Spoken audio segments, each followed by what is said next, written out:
So this morning I woke up and I was thinking, like a lot of days, about people that I've known throughout my life.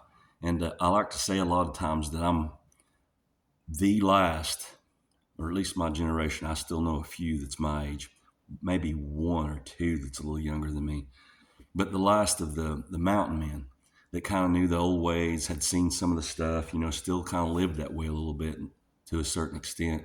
I'm always wanting to go back and live more, self-sustaining and things like that and stuff. And I get accused of being a hippie. I'm not a hippie.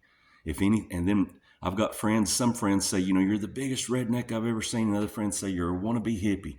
I've always been in the middle, and I just feel like that I'm the way that people used to be 100 years ago. You want to save, you want to put things back, you want to kind of have something. But I think, to protect your family and to be ready just in case something ever happened. And I think all the time about all the people that I've known throughout my life, and I'm so thankful that I got to know so many of them. Most of them were the last of their kind, the last of the real mountain men, the ones that grew up rough, and I mean rough. I'm talking, dirt floors and stuff and things, basically. The Hensleys, the place they lived in, I mean, it was just, there was holes in the wall. It was a shack. It was a shack. It had been fallen down for years before they ever even moved in it. I won't get off chasing rabbits because it's too easy to do. I know so many people like that, and I want to make some videos remembering them all. But this morning, the person that I woke up with on my mind a lot was that Donald Shook. Donald Shook was a character. He didn't really have any education. I don't think he went very far in school from what he told me, but he was really smart. You could tell when you talked to Donald that he was really smart. He understood about how to fix things, even just common sense. And anymore, I think that it's not looked at how often that just common sense is probably the most important thing to have other than book education and things. But Donald was quite the character, and I grew up knowing him. The man wore overalls with a button-up shirt usually, and a blazer, a nice jacket, blazer, with a hat. He had a big long beard come down to his belly, and a big head full of hair, kind of bigger than mine. The way I woke up this morning, I've been letting things grow out for a little while. But I remember growing up with Donald, some of the good times I had, and he was just a lot of the mountain got people I know. I think they had been by themselves so long and just lived around and had, they never watched TV. They had no idea what was going on in the outside world. So they were just how they were, raw, the way that they felt that they should live, the way that they felt they should dress, talk, everything like that. Nothing influenced them. And so you got some really unique people. Their characteristics were just their very own. Every one of these people, their characteristics was theirs, and you'd never meet nobody like them again. I remember growing up with Donald and working with him, and everybody called him Kaka. And he liked the name. He would go with it. Some people called him Donald Shook. And he could quack and sound just like Donald Shook if you've ever watched the old cartoon, how Donald sounded. And little kids loved him. At Christmas time, a lot of little kids thought he was Santa Claus, and he would go along with that to play with the little kids. He loved being around little kids. And not in some weird way, just in a way that a lot of us, just really like little children and want to be around them and kind of, just enjoy them. But growing up with Donald and working, digging ditches, I remember digging ditches with him, working in the fields, building fences, you named it and stuff, we done it. Handing tobacco was the biggest thing that we probably done together. And Donald, I guess he realized I was out on my own real young. And I think he took a little sympathy for me. And he would stop by wherever I was at, after I'd quit living in my vehicle and things and actually had a place to live. He would stop by. Sometimes he would just show up with a watermelon, maybe a summer sausage, and want to just talk and, have that and share it and stuff. And sometimes if he knew I had a job that was going to be a little bit more than I might could handle by myself, he would come help me. And just whatever you wanted to pay him, he was fine with it. I never tried to cheat him or anything. I always paid him just fairly, but he didn't care. He just genuinely wanted to help, and you don't see that with people anymore at all. And most of the old people that I know were that way. If they knew you were having a hard time, they showed up and they just started doing things, and they didn't expect anything in return. I wished I was like that more. I'm afraid that I always want to do things that benefit me, and I've been really thinking about that a lot for a while. It's hard for me to want to just go help somebody. I got really jaded by doing it. For years, I loved to volunteer and stuff, and you would go and help people, and they were unappreciative. They were condescending to you about things. They wanted more and more. Nothing was ever enough. And it was that whole, the way the culture is nowadays and stuff, the entitlement. Everybody felt entitled, like you owed it to them. And so I got so burnt out, I quit. And I've not really volunteered with the church and stuff on my own in a long time now. And I hate that I've turned that way. But anyway, let me get back to my story. I always lose train of thought and get off on other stories. Donald, some of the experiences I had with him, and there's so many with all these different people that I hope to record memories about, that I'm afraid that sometimes I'm going to forget a lot of stuff, and I may have to make another video of it later and include some different things. The ones that come to me this morning was when I was living in my car. I worked at a little local store, a little country store, and Donald would come and sit. I worked at 2, and he actually caused me to get fired from 1 because they wanted me to run him off. Thought he was bad for business, and I wouldn't do it. So anyway, that's kind of how that goes. You know how people can be. But the one store, Donald would come and hang out with me all the time if he didn't have nothing to do, and especially on weekends. He would sit, on feed sacks and stuff and sit and talk and go on and talk to people that come in. He made a lot of people mad because Donald was always, everything was either Democrat or Republican. Now, Donald was Democrat, big time. But he was back from when Democrats were different and they were for the working people. They wasn't for the way that they are now, all this liberal nonsense junk. The Democrats used to be a different party, I really believe, years ago. And I kind of understand, where he come from.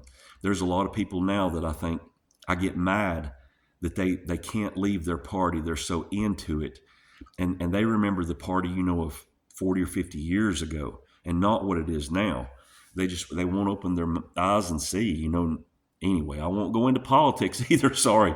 But Donald, whenever something went wrong, he would always, I remember people coming in the store, oh, my truck broke down. And Donald would be like, it must be a damn Republican. And so he would make people mad. One guy threatened to shoot him one time. They had to make Donald leave a couple times because people got so mad that they were, wanting to fight or wanting to go get their gun or something. He didn't care. He would just say what was on his mind and stand his ground. But and I always respected him for being that way. Even whenever I kind of started getting to the age that I would probably be offended if somebody called me a Democrat, I still understood him. But there was a lot of the adventures that Donald and I had. One sticks out in my mind. There was one weekend when he was staying with me and I was working for the store. There was a big race like in Bristol that weekend or something, and we'd started running out of soft drinks and a lot of things that we sold. We were running out, and the owner of the store come to me and he asked me, he gave me the keys, and I was just like 17 years old, 16, 17, still living out in my car. And he gave me the keys to his truck and he said, will you run to, there was a little store we used to have that sold goods cheap. It's called Rose's, back whenever I was growing up. And he asked me if I would run there, pick up cases of soda, snack cakes, just all this different stuff that we were running low on. And so he asked Donald, he said, will you go with Mark, just to help him in case he needs any help? And Donald said, yeah. He was sitting there, so he just jumped in. I had rode with Donald before, and my grandmother and a lot of the older people, when I was young, I would drive a little fast. I was driving 10, 15 miles an hour over the speed limit, didn't think nothing about it. They were the kind of people that would drive 10 or 15 miles under the speed limit at least, if not a lot slower. Nothing to see them in a 55 mile an hour zone going 25 miles an hour. And so if you're running 10 or 15 miles an hour over the speed limit, you're going to get some talking to about it. I mean, I remember my mama going off on me about it several times. But I jumped in the truck, me and Donald did, and we took off. And so all the way to that store, I was running, at the speed limit was 55 at the time. And so I was running, 65 and stuff all the way there. Donald was mad. He was just on and on me. Slow down, dang it. I can't take this now. What's wrong with you? And he was just losing it. So we got to the store. We loaded up, all the stuff we were going to buy that we had money for. We got everything. And so as we was coming back, I stopped by McDonald's. I didn't have much money then. I was lucky if I had, $15 or $20 at the most. But Donald had always been such a good friend with me. It was a real rare treat if you got to stop at McDonald's and get the cheapest hamburger or milkshake or something they sold. That was a big treat. You only got to do something like that maybe once every 4 or 5 months at the most. And so we swung by McDonald's and I bought Donald a cheeseburger and a milkshake.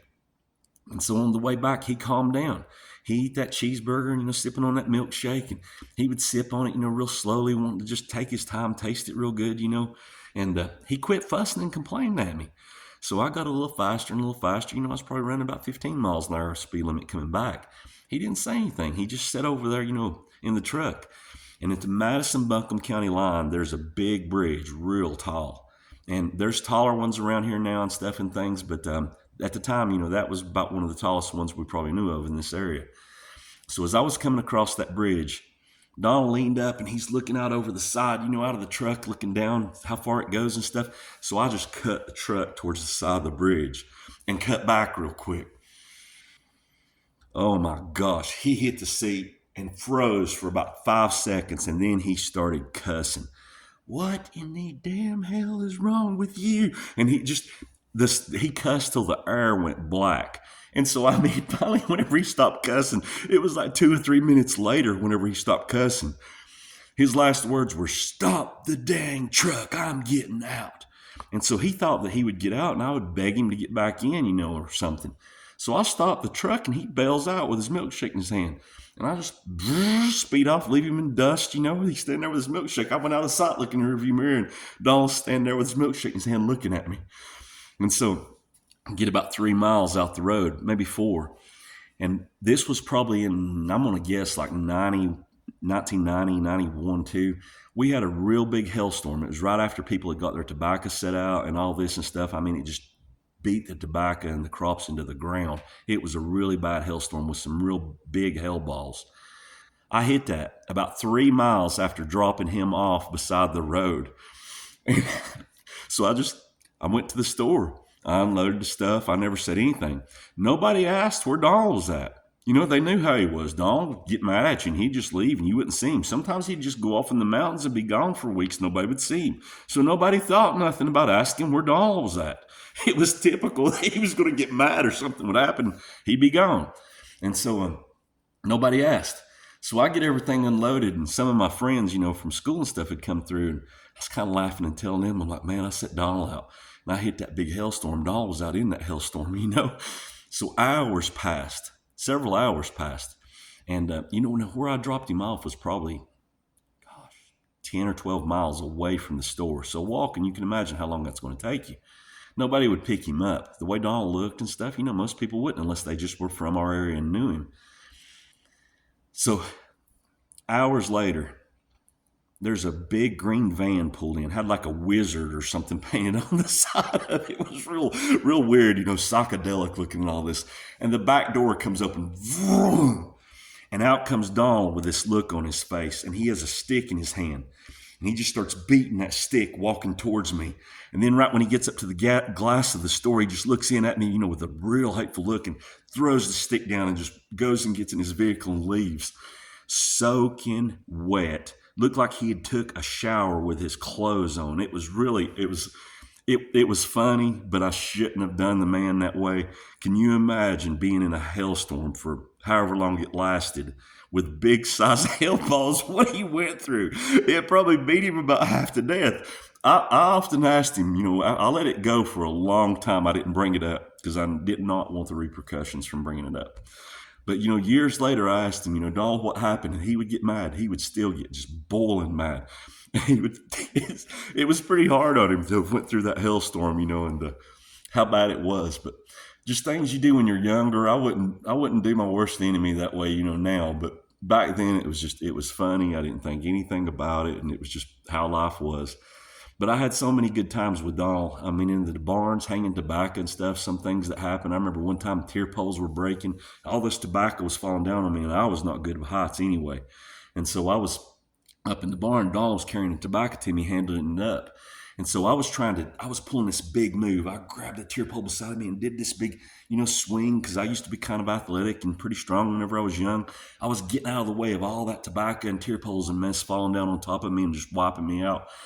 And whenever I did that, I had a brand new pair of boots that somebody had given me that had the big logging heel on it, with the big sole. And I kicked Donald right in the forehead as I was swinging with the heel of that. It folded him up. He went down there on the side of the barn, tobacco fell on him and everything because he couldn't move in time because I had about knocked him out. And I remember him getting up and I was getting that off of him. Donald, you okay? You okay, Donald? I was afraid he killed him, because Donald was an old man then. He was probably in his 70s or something. And I remember Donald just saying, what in the damn hell is wrong with you? And just leaving. Just one of those times he left and went off in the mountains again and we didn't see him forever. He would go off digging ramps and ginseng and stuff and just stay gone. But man, I miss days like that and the people, the realness of them and just how things were raw and just that you knew what they stood for and what they were like. And every day was an adventure, every day working with these people. You never knew what was going to happen. Charlie, Hensley, Bruce, Cordy, all of them and stuff. I love to work them. Sometimes you'd want to strangle them and kill them, especially Bruce, whenever he started in about his mess. But it was just always so fun because it passed the time. It made hard work seem better. It made things fun, just getting to laugh while you're out here slaving in the sun, doing farming or building fences or whatever it was, old monotonous work and stuff. Just having somebody that would break that monotony with something going on or talking was just a huge help. And Donald was one of those that he just always kept something going. And he made it fun, but he had a caring way about him that you knew that, if you ever need anything, Donald would be there. And there's not many people left like these anymore. And I hate that they're all gone now. And what I hate worse was most of them left. A lot of the older generation that I love so much, especially the World War II generation, a lot of the men and women, a lot of the men that fought in the war, and the women of that time period were just so unique, hardworking, good people, and I took it for granted. I didn't know, and I kind of thought most people were that way. I had no idea, and so a lot of them died out whenever I was probably in my early 30s or something, and I didn't think much about it. Yeah, I went to their funeral. Yeah, I missed them. But then I've had years in my older age that I'm just like, man, I just wished I'd have spent every moment I could with them, learn from them, talk to them, listen to their experiences. Donald had stories that were just unbelievable. Being out in the mountains and bear coming out on him. Like one time him and a guy was fighting a forest fire. And they were going back in there. They worked for, I don't believe it was the CC camp. Charlie and Donald both worked for them, but it was something else. And my uncle was a forest fighter for a while. And he would get, all these people he knew like Donald and them and take them off in the woods to fight fires whenever they would get out. And so Donald and this man were going on this trail way back in the mountains to fight this fire. And the fire right here above them, the fire line. And they were going up the trail and Donald talked about a bear, a huge bear coming down the trail. And they just stood there and looked at each other. And the fire was going on, so neither one wanted to mess with each other. So the bear, Donald and them sidestepped the trail. The bear come on through, and then they went on. And he had somebody there that seen this happen, so it wasn't like he just made it up. And you knew that when Donald told a story, it wasn't made up. It was, even if nobody was there, you knew that he was telling the truth. The most unique things happened to him, especially with animals. It was like God gave him some power with animals that he could do things and control. And I remember one time he scared a bull. This huge bull was mean, nobody would go around it stuff. And Donald got his hat off and got this wild look in his eyes and just walked straight at that bull and just, doing like a voodoo thing on him or something. The bull took off, ran through the mountains, went through numerous fences, tore them apart, left the country. They like to have never found the bull. And he was just that way. Some of the stuff he could do was just unbelievable. I'll tell another story that I was thinking. I've got so many about Donald, but one that just come to mind. Whenever my uncle was working for the fire department or Forest Service and things, he was doing side work. Well, one time he was doing things, and there was an old man. This was back whenever some people still had outhouses over the creeks and the branches and stuff around in my area, and so. This guy had just built a brand new outhouse over this creek, over the branch, brand new. And it was real nice. Well, he had this huge oak tree, a big one, that was starting to die and it was in danger of hitting his house. And so he hired my uncle and another man and Donald Shook to come and rope and block it, and take that tree down so it wouldn't hit his house. So they went and spent all this time, getting a rope up in it, block and tackle, out, hooking it to the truck, chainsawing it just right, to do it, to pull it back to where that it didn't fall on the guy's house, but yet missed the brand new outhouse the guy had just built. So they were really working hard on this. And so they put Donald. Donald could drive a tractor, a truck, or anything. And he prided himself that he was real good. But I've seen Donald drive tractors and stuff before. He was just, you wanted him on it if you didn't have anybody else, if that makes sense. And a lot of these old people, they would get him to drive their trucks and tractors because they didn't have anybody else. And so they needed him to do it. So he just thought he was like this master class, driver and stuff. And he wasn't really. So Donald gets in the truck, going to pull this. And I'll remember the story of my Uncle Larry and them telling it.